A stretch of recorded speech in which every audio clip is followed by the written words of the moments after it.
Woo, man. What up? Good week of football. A little bit of mayhem, a little bit of structure. Let me start off with Kansas State and Colorado. Not many people watched the other video that I released where I was talking about the keys to the game.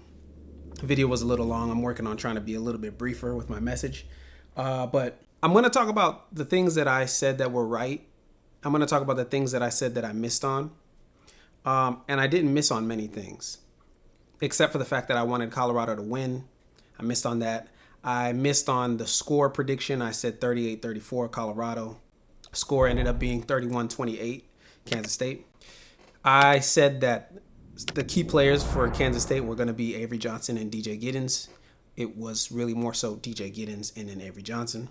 And I was talking about the type of defense that Colorado came out and played in this game. That was what was going to make the biggest difference. With or without Travis Hunter, that's what was going to make the biggest difference, and that's what did make the biggest difference. I believe wholeheartedly that Colorado lost this game because they weren't able to stop Kansas State.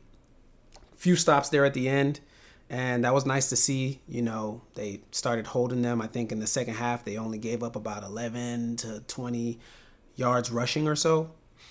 So there was a big change, a big turn of events in the second half. But DJ Giddens didn't play in the second half. He only played for a couple snaps, and then he came out the game. And when he came out the game, Colorado started to get the momentum. When he came back into the game, they quickly have been the cardiac cats. They have been the ones that have been winning games that they're not supposed to win, games that, you know, they didn't play the best, but they found a way. And they had a chance. It was there for the taking. You know, one of the things that I feel I really dislike the most is when you get too high on yourself too fast. They got the lead, finally take the lead after, you know, last time they had the lead was in the first quarter. That was the first time they were up, and then since that time, Kansas State just took off. They got the lead, and there was 2 minutes 50 seconds left on the clock. It's like 2 minutes, 50 seconds left on the clock, and everybody started celebrating like they won. I get it. I get it being a fun situation and, you know, the thrill of taking the lead. And, you know, we haven't had this opportunity to be where we are right now. We looked like we were down and out. We lost Travis Hunter. We lost Jimmy Horn. Guys is getting injured left and right. Omarion Miller gets hurt. So I totally understand feeling like we did it, especially since they have been coming back all season. So it could easily feel like we just did it again. You got to finish. You have to finish. And this is a sad one. This is a upsetting one, especially because the race in the Big 12 is very tight. Very tight. You got teams like BYU, Iowa State, Texas Tech that haven't lost yet. And for Colorado to take this L right now, especially when, if I'm not mistaken, Colorado doesn't play BYU. Colorado plays Arizona. They play Cincinnati. They play Texas Tech. They play Utah. They play Kansas, and then they play Oklahoma State. So they got to hope somebody else trips BYU up. They now, even though their record is somewhat tied, their conference record is somewhat tied with Kansas State, they don't have the tiebreaker. So very, very, very, very disheartening loss here where I was right. I said Shedeur was going to throw for about 350 and 3 touchdowns. He did. He threw for 388 and 3 touchdowns, had an interception. 15 to 23, 224 yards. Finishes off the game with 2 touchdowns, 1 on the ground, 1 in the air, and he had an interception as well. And his interception, I was right about this as well in the other video, came by way of pressure. They were able to get pressure on him. And Colorado did a great job getting pressure on Avery Johnson. And they did keep him, I would say, bottled up because he only had negative 15 rushing yards based on the sacks. So there's that. But he did make some plays. The touchdown that he scored was off of a rushing touchdown. He did not end the game with over 80 yards, which is a huge, huge, huge sign of Colorado focusing on him. But he was still able to hurt them. One of the biggest things that I said in that video was I was talking about how Travis Hunter's got to play one-on-one with Jayce Brown. One-on-one. That's their main wide receiver. That's their go-to wide receiver. They don't throw a lot, but when they do, it's Jayce Brown. He's explosive. You don't really think about him because they're constantly running the ball. Some of what that man is going to do. There's a reason why he's number one. There's a reason why people don't want to throw at him. Travis Hunter leaves the game. I knew it was going to be a problem. Even when Colorado took the lead, I was concerned because of how much time was left on the clock, because of the fact that Kansas State had yet to even start trying to throw the ball like that. They can throw the ball. And it's a shame that, Colorado gave up such big plays at the end of the game. It did not have to happen that way. DJ Giddens ends this game tackles. The person that they more so felt like was a better tackler in the secondary was Silman Craig. I can't disagree with you after tonight. I can't disagree with you. I personally wanted Shiloh to be one-on-one with Avery all night. That's what I wanted. To play the spy, one-on-one on Avery. Anytime Avery runs, that's your man.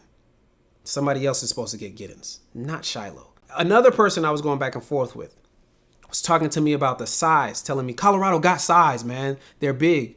Listen, based on the roster, first of all, guys put their numbers on the roster. That goes up, what you're seeing on, on the website and whatnot. That goes up at the beginning of the season. They're not changing and adjusting weight size and all that. They're not doing that. Guys weigh a lot less by the time they get into the season. They can't be in the weight room as often as they would in the summertime and throughout the offseason. They just can't, simply can't. So they lose weight. Aside from them losing weight, you are what you are. And Colorado looks small against everybody. Okay, the only team that they matched up with that it felt like they were size for size kind of there with was like North Dakota State and Baylor. Listen, man, why is Giddens breaking so many tackles? Kansas State's offensive line has more experience than Colorado's defensive line. They're bigger. They're more experienced. I said that already, but when I say experience, I don't even just want to use that word like it's just a basic word. Like they can get to the second level. They actually get to the second level.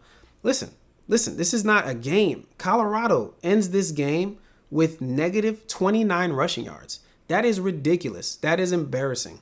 One thing I said in the video was the team that ends with the time of possession battle 1 is the team that's going to win. Kansas State ends the game with 35 minutes time of possession, Colorado 25. Kansas State had the ball for 10 more minutes than Colorado did. DJ Giddens had over 120 yards in the first half on just 13 carries. DJ Giddens ended the game with 182. He had 120 in the first half. Kansas State came out here and they set the tone. Okay, they came out here and they decided that they were going to run the ball. 40 times they ran the ball and threw it 23 times. So essentially 2 out of 3 times they're running the ball. They throw to score, but they run to win. They dominated. On the ground, they dominated. You can't win the game if you can't get on the field and you can't stay on the field. I love that Shedeur was able to make lemonade, the best lemonade, out of the lemons that he was getting. Receivers dropping like flies. That was amazing to watch him dissect that defense, even without his favorite wide receivers. That was amazing. I said it on the video. I wanted to see Western get the ball and get yak. What did he do when he scored the touchdown when they got the lead? Yak. I wanted to see Shepard get the rock and make plays. He got the rock, he made plays. Still upset about the drop passes, but he made up for it. Scored another touchdown soon thereafter. Colorado's inability to run the ball lets you know that their O-line does not win their matchups. The D-line versus Colorado, literally, there is nobody there who just is a run stopper. Not really a run stopper. Not because of their size, not because of their dominance. Maybe against another team, but not against this experienced O-line. First of all, Colorado ends the game with negative 29 rushing yards. That is the worst stat line I think I've ever seen in my life. That is what it looks like when I play Madden. I'm dead serious. When I play Madden, when I'm playing NCAA, that's what my stats look like because I'm never trying to run the ball. 7-on-7, these guys they're top 25. Forget top 25. They're top 5. Top 5. I don't mind putting them in the top 5. I put them in the top 5 with Georgia. I don't even like Georgia's wide receivers like that. I put Colorado in the top 5 with Alabama and them, Ohio State and them, Oregon and them, etc. and them. I got Colorado and them in that top 5. But once you add in all the other pieces, we see the weaknesses. Shedeur's been sacked more than every other quarterback in the Big 12. And that stat line has just got pushed even further now that this game just took place. Because this Colorado team is better than this. I do believe that they are better than this. I do believe that they have the ability to be the best team in the Big 12. They win this game. I believe they're ranked top 25. I believe you got to respect them in the Big 12 as a team that could potentially win the Big 12 title. But now they need to hope that somebody else can wreak havoc in the Big 12 for them to even have that opportunity. And they got to hope that somebody else beats Kansas State specifically so Kansas State can have 2 conference losses.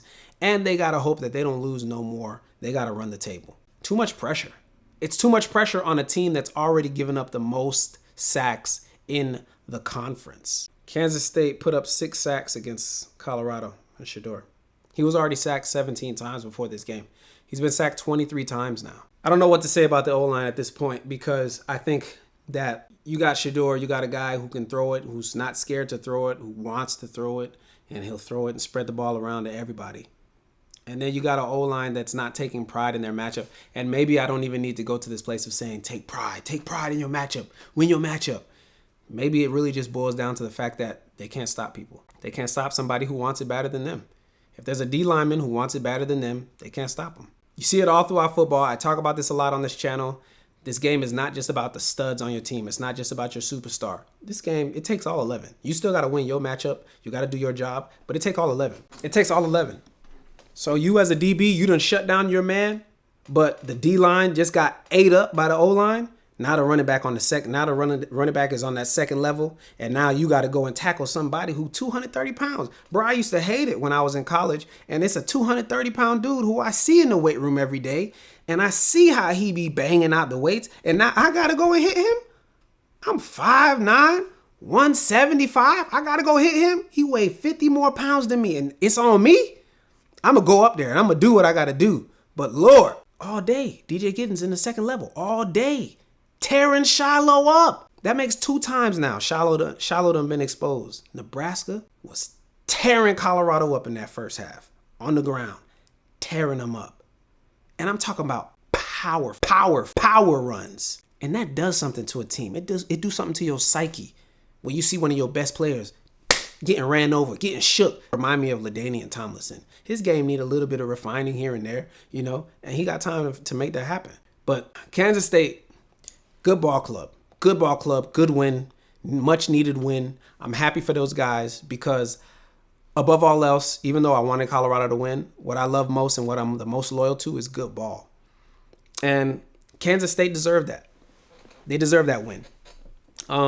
I'm very interested to see how far they take it this season and where they go from here. This Colorado team is better than this, but I'm going to have to just say that they're not. Because at the end of the day, it's about all 11. It's about all 11. If all 11 guys can't make it happen, if all 11 guys can't be in sync, winning their matchup on the same play for a number of consecutive plays, consistently, for an entire drive, for multiple drives, you lose. I don't care what you ranked. I don't care what the name of your team is. I don't care who your mascot is. I don't care who you got out the portal. You lose. You lose, man. Very unfortunate, man. Very unfortunate. But listen, Colorado got more to learn. They got more to learn. They got more growing to do. Okay? It's more filling than it is food. It's more icing than it is cake. I don't even want to put all that on them. I don't want to say all that. But those guys came up short today because they didn't win the battles that they were supposed to win. They didn't win the battle at the line of scrimmage, not on offense, not on defense. 6 sacks. 6 sacks. That ain't gonna get it. That ain't gonna get it. This other team, they run the ball for a living. So on the couple plays that they do pass the ball, that's good that you might get a sack here and there. But you didn't stop the run. 182 yards on the ground to your negative 29. You lose. 35 minutes to your 25. You lose. Their quarterback didn't throw it nowhere near as much as Shedeur did. Shedeur threw it 2 times as many times as Avery did, which is interesting because Shedeur averages 2 times as many touchdowns as Avery does.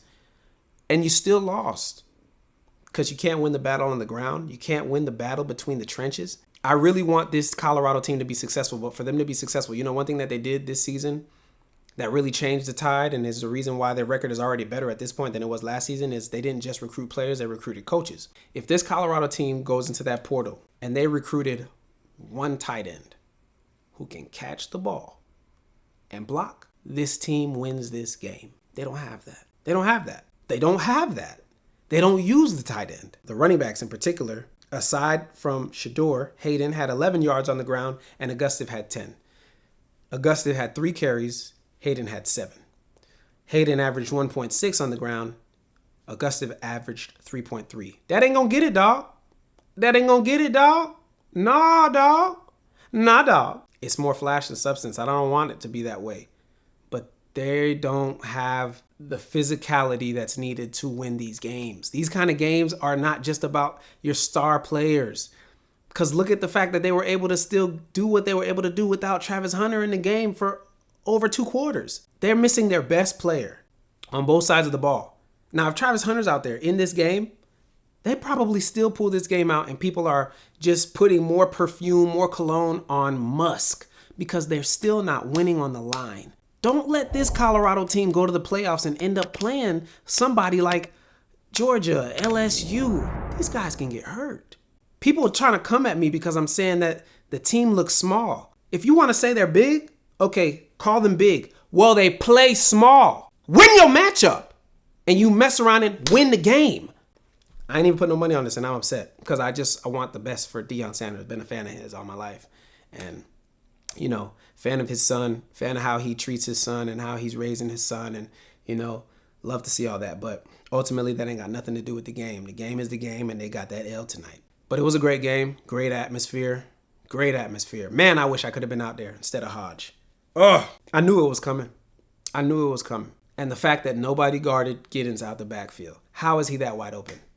Lord Jesus, I got to end this stream. Extremely unfortunate. Next up for Colorado is Arizona. Colorado needs a big bounce back. Arizona needs a big bounce back. I think it's going to be a shootout. I think both teams are going to go at it.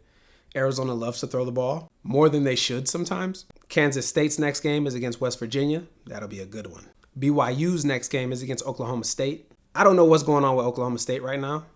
I do think Oklahoma State is the kind of team that can beat BYU. So that'll be a very interesting game to watch. Texas Tech's next game is against Baylor. They're going to mollywop Baylor. They're going to smack Baylor right in the mouth. And then the other undefeated team is Iowa State. Iowa State's next game is against UCF. Iowa State look good, man. Iowa State is looking right now like it's Iowa State and they're going to mess around and be playing BYU or Kansas State. Oh, never mind. They got Kansas State at the end of the season. Yeah, this is going to get interesting, man. The Big 12's got its own good race going on. Fortunately for Colorado, this is their first Big 12 loss.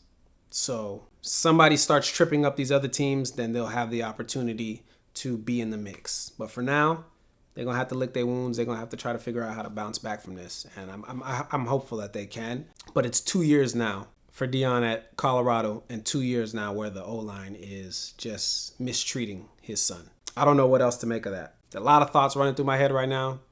I kind of wish that I saw more camaraderie on this team, not just when y'all are winning, not just when y'all have made a play. I wish I saw more camaraderie when you guys aren't doing well. I wish I saw more communication from Shedeur to his linemen. I would love to see more. Maybe it's the camera just missing these moments. I would love to see more moments where Shedeur is talking to his linemen like, hey, bro, we got this, man. Let's go. What happened on that last play? Pulling out the tablet and not just looking at what the DBs, the secondary, and everybody in the defense are doing, but also looking at what the linemen are doing, talking to the linemen, holding them accountable, so on and so forth. I would love to see the linemen hold him accountable because there was one play in particular where Shedeur rolled out and he didn't have to. He had time. They were holding their blocks. They were holding their positions. He rolled out, ended up losing 15 yards, and then they moved out of field goal range. Good game. Good game. No reason for me to be upset. I'm just grateful college football is this damn good that it can even get me this emotional.